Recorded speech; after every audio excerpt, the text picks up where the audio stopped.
నమస్కారాలండి. ఈరోజు CRD authority 49వ authority meeting ఈరోజు ముఖ్యమంత్రి గారి యొక్క ఆధ్వర్యంలో జరిగింది. ఇందులో 2 విషయాలకు సంబంధించి ఈరోజు సబ్మిట్ చేయటం, దాని మీద యాక్చువల్గా డెసిషన్ తీసుకోవడం జరిగింది.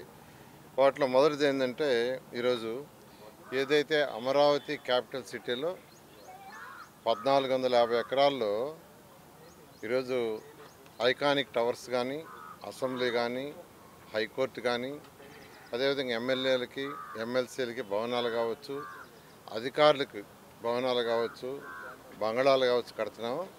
ఆ ఏరియాలో ఇన్ఫ్రాస్ట్రక్చర్కి రోడ్డు, డ్రైన్స్, సివరేజ్ ప్లాంట్లు, సివరేజ్ ట్రీట్మెంటు, ఎలక్ట్రికల్, ఇవన్నీ ఇన్ఫ్రాస్ట్రక్చర్కి గాను ఈరోజు యాక్చువల్గా ఒక 1052 కోట్లతో టెండర్ పిలవటానికి యాక్చువల్గా యాక్సెప్ట్ చేశారు. అదేవిధంగా రెండోది ఏంటంటే, సీడ్ యాక్సిస్ రోడ్ ఏదైతే ఉందో అది నేషనల్ హైవే కలపాలని మాస్టర్ ప్లాన్లో ఉంది. ఆ నేషనల్ హైవే కలిపేటప్పుడు అంతకుముందు డిజైన్ ఏంటంటే, నేషనల్ హైవేకి ముందు ఒక హాఫ్ కిలోమీటర్లో ఈ ఫ్లైఓవర్ పోయి అక్కడ దిగితే అక్కడి నుంచి మళ్ళీ ఫ్లైఓవర్ ఎక్కెత్తుగా ఉండింది. అలా కాకుండా ముఖ్యమంత్రి గారు ఏదైతే E5ని నేషనల్ హైవే కలుపుతున్నారో అది డైరెక్ట్గా నేషనల్ హైవే లెవెల్లో కలిపేట్టుగా చేయమన్నారు. దానికి 682 కోట్లతో యాక్చువల్గా టెండర్కి యాక్చువల్గా అలౌ చేయడం జరిగింది. ఈ విధంగా ఈరోజు ఈ రెండింటి మీద ఈరోజు 49వ సిఆర్డే అథారిటీ మీటింగ్లో ముఖ్యమంత్రి గారు పర్మిషన్ ఇవ్వడం జరిగింది. అదేవిధంగా గ్రీన్ అండ్ బ్లూకి సంబంధించి డిస్కస్ చేశారు. ఎందుకంటే ఈ యొక్క అమరావతి క్యాపిటల్ సిటీ 217 చదరపు కిలోమీటర్లో 30% ఏరియా గ్రీన్ అండ్ బ్లూ పెట్టాం. జనరల్గా ఇండియన్ స్టాండర్డ్లో 10%. కానీ ముఖ్యమంత్రి గారు ప్రపంచంలో ఇది టాప్ 10 సిటీస్లో టాప్ 5లో ఒకటి కావాలన్నారు.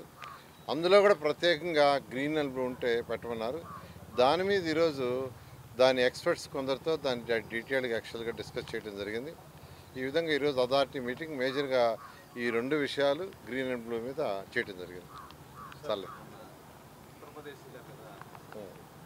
లక్నో యాక్చువల్గా అధికారులతో యాక్చువల్గా లక్నో విజిట్ చేయడం జరిగిందండి. ఎందుకంటే లక్నోలో శానిటేషను బాగా ఉంటుందని యాక్చువల్గా చెప్తే అక్కడికి పోవడం జరిగింది. వాళ్ళు చేస్తున్న సాలిడ్ వేస్ట్ సిస్టమ్ కూడా స్టడీ చేయడం జరిగింది.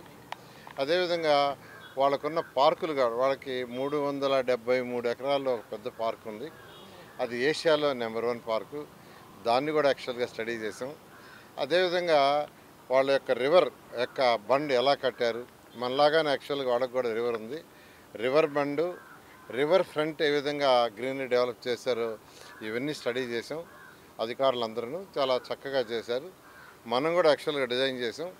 వారి అనుభవాన్ని కూడా తీసుకొని అక్కడ బెస్ట్ ప్రాక్టీస్ మనం చేయటం. అదేవిధంగా సాలిడ్ వేస్ట్లో వేస్ట్ ఎనర్జీ ప్లాంట్స్ మనం పెట్టాం. అది వాళ్ళకంటే కాస్త బెటర్గా ఉంది. వాళ్ళు కూడా వచ్చి చూస్తూ ఉన్నారు. ఈ విధంగా అనేక రాష్ట్రాల్లో అనేక దేశాలు తిరగటం ఏంటంటే, వాళ్ళు చేసిన బెస్ట్ ప్రాక్టీస్ ఉంటే మనం అడాప్ట్ చేసుకోవటం, మనం ఏదన్నా ఉంటే వాళ్ళకి ఈ విధంగా ఎక్స్చేంజ్ కోసంగా పోవడం జరిగింది.